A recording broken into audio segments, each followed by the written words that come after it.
শাওয়াল মাস, এই মাসকে শাওয়াল মাস কেন বলবো? শাওয়াল শব্দের অর্থ কি? শিন ওয়াও লাম, বয়ের পরে আলিফ আছে, শাওয়াল। শাওয়াল শব্দের অর্থ, একটা অর্থ হইলো আগে চলে দাও, সামনে চলে দাও।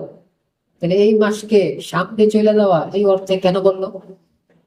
এর ব্যাখ্যা হইল যে রমজান মাসে মানুষে আমল কইরা গুনাহ মাফ করাইয়া নেকের দিক থেকে আগায় গেছে। এই কারণে এই মাসের নামই কি শাওয়াল। তাহলে এবার হিসাব মিলেন, আমরা কি আসলে আগে বাড়ছি কি বাড়ছি না? যদি আমরা আগে বাড়ি তাহলে মাসের নাম ঠিক আছে, যদি আমরা আগে না বাড়ি মাসের নামটা আমাদের সাথে কি হয় না, ফিট হয় না। আল্লাহ আমাদেরকে বুঝার তো ঠিক রাখে।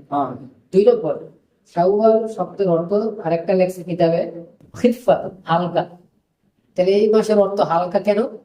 এটা ব্যাখ্যায় ওলামায়ে কেরাম লিখছেন যে মানুষে রমজান মাসে আল্লাহর কাছে মাফ চায়, গুনাহ শেষ করে ফেলে।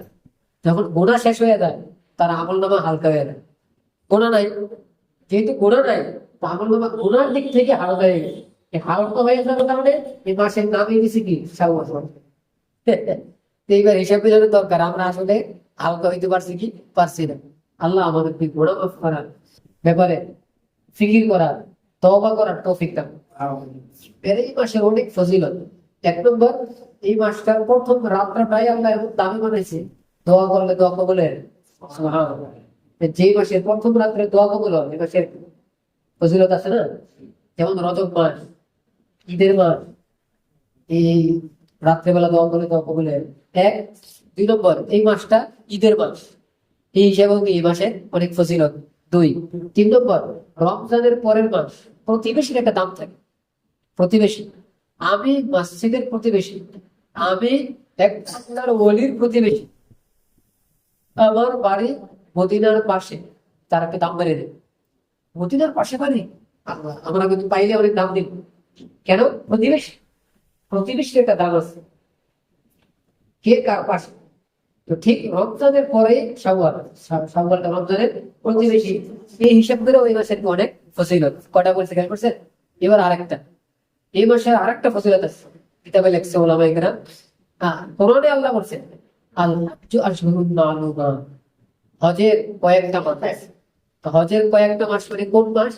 তো এটা হাদিসের মধ্যে নবীজি বলছেন, সাহাবী ইবনে ওমর, ইবনে আব্বাস, ইবনে জুবাইর রাদিয়াল্লাহু তাআলা আনহুমা, ওনারা সকলে হাদিস বয়ান করছেন। নবীজি বলছেন হজের মাস 3টা, শাওয়াল, যুলকাদা, যুলহিজ্জা।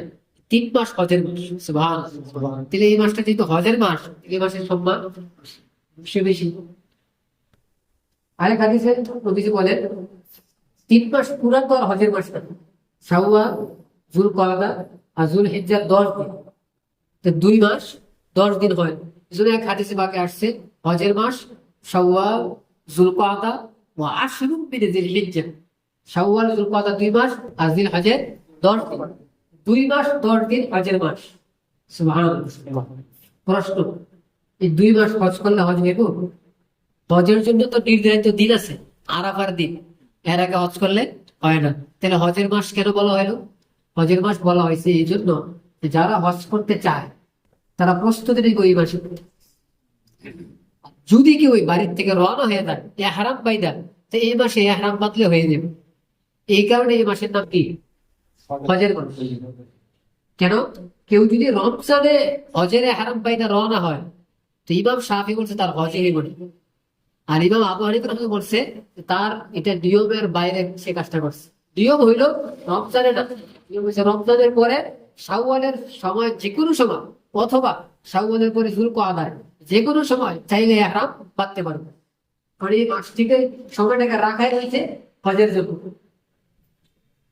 হজের ক্ষেত্রে আবার কয়েক গ্রুপ, 3 ধরনের ব্যক্তি হজ, মানে হজ 3 প্রকার। হজ্জে ইফরাদ, মানে যে ব্যক্তি শুধু হজ করবে। 2 নম্বর হজ্জে তামাত্তুন, যে হজ করবে উমরাও করবে, কিন্তু উমরার ইহরাম আলাদা, হজের ইহরাম আলাদা।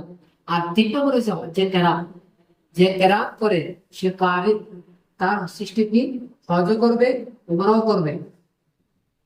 আগেরটা কত হয়ে গেছে, একটু বেশ কম আছে। হজ্জে তামাত্তু, উমরা করা শেষ ইহরাম খুলে ফেলাইবে, হজের জন্য আলাদা ইহরাম বাঁধবে। আর হজ্জে কেরাম যে করবো সে উমরা করে ইহরাম খুলতে পারবে না। এহরাম অবস্থায় থাকতে, তার মানে কষ্ট বেশি হইল। আবার হজের টাইম হইলে সে আবার হজ করবে, মাঝখানে সে আর হালাল খেতে পারবে না। তো সবচেয়ে কষ্ট কোনটা? হজে তারা নবীজি সারা জিন্দেগিতে হজ করছে কয়বার? একবার। একবার। কিন্তু উমরা করছে অনেকবার, উমরা করছে কয়েকবার। তো হজ একবারই করছে, আর ওই একবার কোনটা করছে? এই যে এইটা,